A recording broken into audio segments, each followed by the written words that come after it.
नमस्कार, मी गुरुराज. न्यूज अनकटच्या बातमीपत्रात आपलं स्वागत. बातमीपत्राला सुरुवात करण्याआधी नजर टाकूयात हेडलाईन्सवर. महाराष्ट्र द्रोही जिंकणार की महाराष्ट्र प्रेमी जनता हे ठरवणारी ही निवडणूक आहे. उद्धव ठाकरेंचं जनतेला आवाहन. सरकार तुमचं, मुख्यमंत्री तुमचा, मग पुरंदरला गुंजवणीचं पाणी का आलं नाही? शरद पवारांचा विजय शिवतारेंना सवाल. नागपूरमध्ये प्रियांका गांधींचा रोड शो. भाजप कार्यकर्त्यांनी दाखवले कमळ. परिसरात प्रचंड तणाव आणि प्रचाराच्या तोफा आज थंडावणार. उमेदवार, मतदारांना आता प्रतीक्षा मतदानाची. आता पाहूयात बातम्या विस्ताराने. महाराष्ट्र द्रोही जिंकणार की महाराष्ट्र प्रेमी जनता जिंकणार हे ठरवणारी ही निवडणूक आहे. मी तुम्हाला सांगायला आलोय की या सरकारला मुंबईचा GDP वाढवायचा आहे. नीती आयोगाने काही सूचना केल्या आहेत. मुंबई केंद्रशासित करता येत नाही, तोडता येत नाही, म्हणून मुंबई महापालिका या सरकारने विसर्जित केली आहे. त्यांच्या मित्रांकडून मुंबई ओरबाडणं सुरू आहे. देवेंद्र फडणवीस यांनी मुंबईवर घाला घातलाय असा घणाघाती आरोप उद्धव ठाकरेंनी केलाय. नागपूरमध्ये संघ मुख्यालयाजवळच्या चौकात काँग्रेसच्या उमेदवारांच्या प्रचारात रोड शो करणाऱ्या काँग्रेस नेत्या प्रियांका गांधी यांना भाजपा कार्यकर्त्यांनी कमळ दाखवले. प्रत्युत्तरात प्रियांका गांधी यांनी झेंडे दाखवणाऱ्या भाजपाच्या कार्यकर्त्यांना शुभेच्छा देऊन काही केले तरी महाविकास आघाडीचाच उमेदवार निवडून येणार असल्याची घोषणा केली आहे. या घडामोडीमुळे बडकस चौकात प्रचंड तणाव निर्माण झाला होता. पुण्याच्या पुरंदरमध्ये गुंजवणीच्या प्रश्नावर शरद पवार यांनी विजय शिवतारे यांना धारेवर धरलाय. सरकार तुमचं, मुख्यमंत्री तुमच्या जवळचा, मग गुंजवणीचं पाणी का आलं नाही असा प्रश्न त्यांनी शिवतारे यांना विचारलाय. ते महाविकास आघाडीचे काँग्रेस उमेदवार संजय जगताप यांच्या प्रचारासाठी आयोजित सभेत बोलत होते. किती असेल आज राज्य संख्याकडे, महाराष्ट्राची सत्ता त्यांच्याकडे, मुख्यमंत्रीचे म्हणतात माझ्या जवळची, आणि असताना मग गुंजवणी का जवळची दिसेल? त्यांची असं काही सत्ता असली तर भावना गुंजवणीसाठी, पण त्याच्यामध्ये काही टाकलेलं दिसत नाही. ठीक आहे, ज्यांनी कधी कामच उभारणीचं केलं नाही, विकासाच्या कामात शक्ती लावली आहे, त्यांच्याबद्दल मला अधिक बोलायचं कारण नाही. महायुतीत विदर्भातील 62 पैकी 47 जागांवर भाजपाचे उमेदवार निवडणूक रिंगणात आहेत. सुमारे 12 विधानसभा मतदारसंघ राखीव असल्याने अनुसूचित जाती आणि अनुसूचित जमातीच्या उमेदवारांना स्थान देण्यात आलंय. उर्वरित 35 पैकी तब्बल 19 मतदारसंघांमध्ये भाजपाने कुणबी आणि इतर समाजातील उमेदवारांना संधी देत निवडणुकीच्या रिंगणात उतरवलंय. याची सरासरी टक्केवारी 54.28% इतकी आहे. या माध्यमातून बहुसंख्य कुणबी आणि मराठा समाजाला लोकसंख्येच्या प्रमाणात भाजपाने उमेदवारीत प्रतिनिधित्व देऊन सामाजिक समीकरण साधल्याचा विश्वास समाज बांधवांतून व्यक्त होतोय. राज्यातील विधानसभा निवडणुकीच्या प्रचाराची सांगता आज संध्याकाळी 6 वाजता होणार आहे. त्यासोबतच गेल्या महिनाभरापासून राज्यातील विविध राजकीय पक्षांच्या नेत्यांच्या रूपाने धडाडणाऱ्या प्रचाराच्या तोफा थंडावतील. आता उमेदवारांना आणि मतदारांना 20 नोव्हेंबर या मतदानाच्या दिवसाची प्रतीक्षा आहे. विधानसभा निवडणुकीच्या कार्यक्रमाची घोषणा 15 ऑक्टोबर रोजी निवडणूक आयोगाने केली. त्यानंतर सर्वच राजकीय पक्षांनी निवडणुकीवर लक्ष केंद्रित केलेलं पाहायला मिळालं. बातमीपत्रात वेळ झाली छोट्याशा विश्रांतीची. पाहत राहा न्यूज अनकट. हाय अंशुमन, तुझे 25 प्रयोग होत आहेत. पाहिलं ना मी तुला या नाटकाचे, खूप आनंद वाटतोय. जस्ट नाटक सुरू झालं लगेच पटपट पटपट पटपट 25 प्रयोग पोचतोयस तू. हे जास्तीत जास्त प्रयोग व्हावेत. सध्या आम्ही आलोच प्रयोग घालायचे, पण आम्ही सगळेजण अमेरिकेत आहोत. नाटकांचे शो चालू आहेत, श्रीमंत दामोदर पंताचे. पण तुझ्या बाबतीत नेहमीच कौतुक आहे आम्हाला. तू नेहमीच वेगळे रोल करतोस, छान निभावतोस प्रत्येक रोल, वेगळे कॅरेक्टर्स उभे करतो. त्यामुळे हे नाटकही तेवढंच चांगलं असेल. आल्यावर आम्ही नक्कीच बघू. पण तुला 25व्या प्रयोगाला माझ्याकडनं खूप खूप शुभेच्छा. नमस्कार, मी प्रसाद ओक. पाहिले ना मी तुला या नाटकाचा 25वा रौप्य महोत्सवी प्रयोग साजरा होतो. सगळीच आमची मित्रमंडळी आहेत. आमचे हास्यजत्रेचे हेमंत पाटील, कार्यकारी निर्माते निखिल जाधव आणि आमचा खूप जुना, खूप जवळचा मित्र अंशुमन विचारे. पाहिले ना मी तुला या नाटकाच्या संपूर्ण टीमला माझ्याकडून रौप्य महोत्सवी प्रयोगाच्या मनपूर्वक शुभेच्छा. येस अंशा, तुला माझ्याकडून स्पेशली खूप खूप शुभेच्छा. आणि तू नेहमीच लोकांना सरप्राईज करतोस तुझ्या कामाने, आणि मला माहिती आहे की ते नाटक पण चांगलं असेल. आमचं बघायचं राहिलं, जसं भरत म्हणाला, आम्ही आल्यानंतर नक्की बघणार आहोत. पण या निमित्ताने या नाटकाचा लेखक दिग्दर्शक सुनील हरिश्चंद्र याचं विशेष कौतुक, कारण खूप होतकरू आणि खूप वेगळ्या दमाचा लेखक दिग्दर्शक आहे. तो या नाटकाच्या निमित्ताने लोकांसमोर आलेला आहे. त्याचबरोबर यातले कलाकार सगळे आमचे मित्रच आहेत. हेमंत पाटील असेल किंवा सुवेदा असेल आणि अंशा, म्हणजे आमचा अंशुमन विचार या तिघांचं हे नाटक पाहिले ना मी तुला याचा 25वा प्रयोग साजरा होतोय, त्याबद्दल माझ्याकडून तुला मनापासून खूप खूप खूप खूप शुभेच्छा. विश्रांतीनंतर पाहूयात उर्वरित बातमीपत्र. महाविकास आघाडीचे इंदापूर विधानसभेचे उमेदवार माजी मंत्री हर्षवर्धन पाटील यांच्या प्रचारार्थ काटी गावात जयंत पाटलांची प्रचार सभा पार पडली. यावेळी जयंत पाटलांनी आमदार भरणेंना लक्ष्य केल्याचं पाहायला मिळालं. शरद पवारांना फसवणाऱ्या भरणे मामांसारख्या गद्दाराला पाडण्यासाठी पूर्ण ताकदीने काम करा असं आवाहन राष्ट्रवादीचे जयंत पाटलांनी इंदापुरात केलंय. आपण भारतीय जनता पक्ष आणि त्यांचा मित्र पक्ष म्हणून ही राष्ट्रवादी अजित पवार यांची जी पार्टी आहे हे सगळे एकत्रित आहेत. ह्या महाराष्ट्राची अधोगती झाली आहे ना, ती एकनाथ शिंदे, अजित पवार आणि देवेंद्र फडणवीस यांनी मिळून अधोगतीला महाराष्ट्र नेलाय. यांचं लक्ष महाराष्ट्राच्या प्रगतीकडे नाही, यांचं लक्ष खुर्चीकडे आहे. आणि त्यामुळं महाराष्ट्रात जे 2 मराठी माणसांनी उभे केलेले पक्ष आहेत ते फोडण्याचं पाप ज्यांनी केलं, शरद पवार साहेबांना फसवून पलीकडे जाऊन बसण्याचं ज्यांनी पाप केलं, त्यांना प्रायश्चित्त देण्याचा मुहूर्त 20 नोव्हेंबरला नक्की झालेला आहे. सकाळी 8 वाजल्यापासून संध्याकाळी 5 वाजेपर्यंत हा मुहूर्त आहे. जरा व्यवस्थित जावा. भरणे मामासारख्या गद्दाराला पाडण्यासाठी पूर्ण ताकदीनं तुम्ही काम करा. गद्दाराला जर सोडलं तर महाराष्ट्रातलं राजकारण विस्कटेल. पुन्हा कधीही महाराष्ट्र स्वाभिमानाने भारतात उभा राहणार नाही.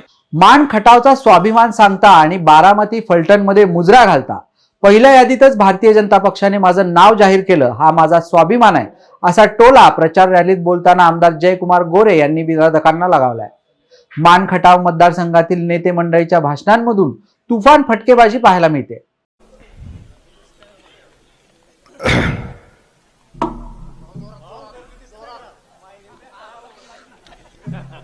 डॉक्टर साहेब, येताना मला फार भीती वाटत होती.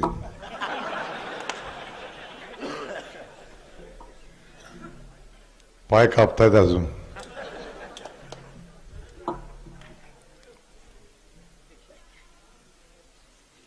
तर बोराटवाडीला घुसलंय. बोराटवाडीला घुसून मारायचं होतं. घराच्या पुढे उभा आहे.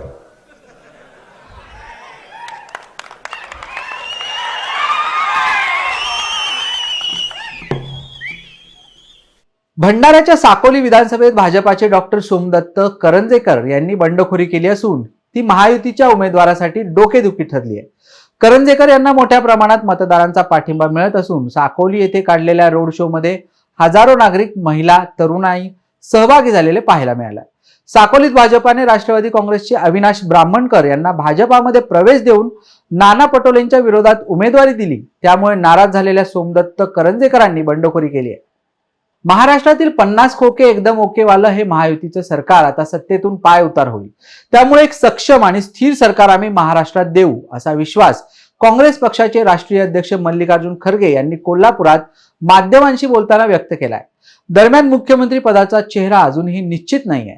प्रचारासाठी थोडाच वेळ शिल्लक आहे. त्यामुळे मुख्यमंत्री पदाचा चेहरा कोण असणार यावर बोलून वेळ वाया घालवणार नसल्याचं त्यांनी सांगितलं. महाविकास आघाड़ी सत्ता में आने वाली है और जो महायुक्ति आघाड़ी जो है वो जाने वाली है. हमने बहुत से एरियाज में महाराष्ट्र में भी घूमा, विदर्भ खास करके मराठवाड़ा, विदर्भ, वेस्टर्न महाराष्ट्र, बॉम्बे, ये सब एरिया में मैं कहाँ भी गया हूँ वहाँ का अच्छा रिस्पांस है लोगों का. और 2-2 घंटे 3-3 घंटे बैठकर सुनने के लिए भी तैयार है. और इस सरकार से बहुत बेजार भी हो गए हैं. इसीलिए ये एक हमको बहुत बड़ा एक फीडबैक आ रहा है कि ये यहाँ पर गठबंधन की सरकार. बातमीपत्रात वेळ झाली छोट्याशा विश्रांतीची. पाहत रहा न्यूज अनकट. नमस्कार मंडळी, मी संजय जाधव. पाहिले ना मी तुला या नाटकाचा 25वा प्रयोग 20 नोव्हेंबरला शिवाजी मंदिरला दुपारी 4 वाजता होणार आहे. मी हे नाटक बघायला प्रचंड उत्सुक आहे. मी खूप ऐकलं आहे नाटकाबद्दल. मी येणारं नाटक बघायला. मला असं वाटतं आपण सगळ्यांनी जाऊया, है ना. अंशुमन तुझे 25 प्रयोग झाले, तुझे 500 प्रयोग झाले पाहिजे अशी माझी मनापासून इच्छा आहे आणि नक्की होणार. तुला मनापासून शुभेच्छा. Anshuman, all the best. Anshuman मित्रा, तुझ्या पाहिलेनं मी तुला या नाटकाच्या 25व्या म्हणजे रौप्य महोत्सवी प्रयोगासाठी खूप खूप शुभेच्छा.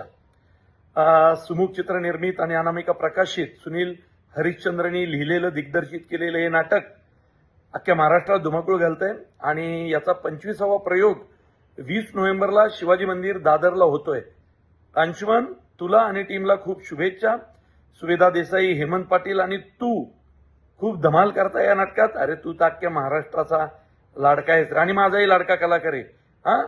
त्यामुळं तुला अगदी मनपूर्वक शुभेच्छा. विश्रांतीनंतर पाहूयात उर्वरित बातमीपत्र. आम्ही 20 ते 25 आमदार विधानसभेत पाठवत आहोत असं सांगत ओबीसी नेते लक्ष्मण हाके यांनी जालन्यात आयोजित पत्रकार परिषदेत येवला मतदारसंघात छगन भुजबळ यांना टार्गेट केल्याबद्दल मनोज जरांगे यांच्यावर टीका केली आहे. जरांगेंच्या बेकायदा मागण्यांना शरद पवार, पृथ्वीराज चव्हाण यांनी पाठिंबा दिला असून महाराष्ट्रातील ओबीसी त्यांचा करेक्ट कार्यक्रम करणार असल्याचं हाके म्हणाले. ओबीसींनी महायुतीला पाठिंबा द्यावा असं आवाहन त्यांनी यावेळी केलंय.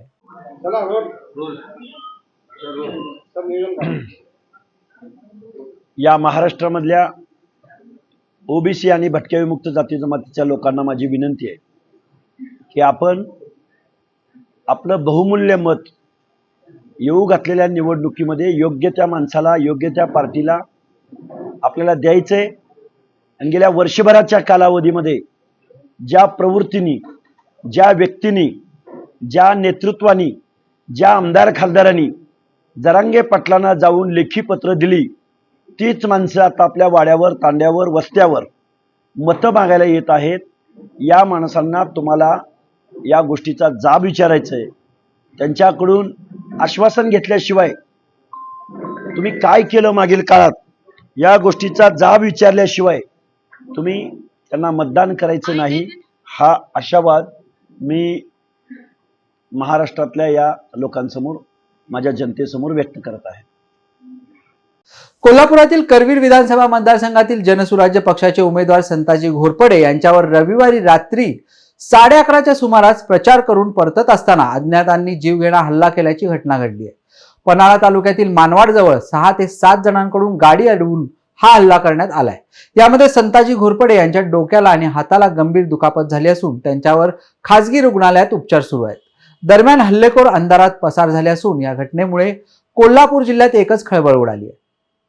जळगाव शहर मतदारसंघातील अपक्ष उमेदवार शेख अहमद हुसेन यांच्या घरावर अज्ञाताकडून पहाटे 4 वाजता गोळीबार झाल्याची घटना समोर आली आहे. घटनेची माहिती होताच पोलिसांनी तपास सुरू केला असून त्यांना रस्त्यावर 3 रिकामी कारतुसे आणि घरातील खोलीत 1 गोळी सापडली आहे. या घटनेमुळे जळगावात मोठी खळबळ उडाल्याचं पाहायला मिळतंय. जो अभी प्राइमरी चौकसी इन्वेस्टिगेशन चल रहा है, क्या पता चला है और क्या लगता है आपको कि किस वजह से ये कोशिश की गई? बहुत थकान की वजह से गहरी नींद में थे हम सब, और जिस वक्त ये फायर हुई तो ऐसा लगा कि भी जैसा कुछ फूटा है, लेकिन थोड़ी देर के बाद जब उठकर देखा तो खिड़की के जो है कांच फूटे हुए मिले और अंदर एक बुलेट मिली है. 2 जगह खिड़की में छेद है, 2 बुलेट होना चाहिए. दूसरी बुलेट जो है वो ढूंढ रहे हैं बाकी के लोग डिपार्टमेंट के. क्या लगता है क्या वजह रही होंगी हमले के पीछे? मेरी साइड से तो कुछ नहीं है, मगर कोई और मेरे बारे में क्या सोच रहा वो मैं नहीं जानता. हम इलेक्शन को इलेक्शन के हिसाब से ही लड़ते. कोई अगर आज अपने अपोजिशन में है तो वो सिर्फ इलेक्शन की हद तक है. पर्सनली कोई किसी का अपोजिशन परमानेंटली होता ही नहीं है. और मैंने पूरे इलेक्शन के कैंपेन में जळगाव शहर के डेव्हलपमेंट पर ही अपनी बात रखा. वेळ झाली या बातमीसह या बातमीपत्रात इथेच थांबायची. पाहत रहा न्यूज अनकट.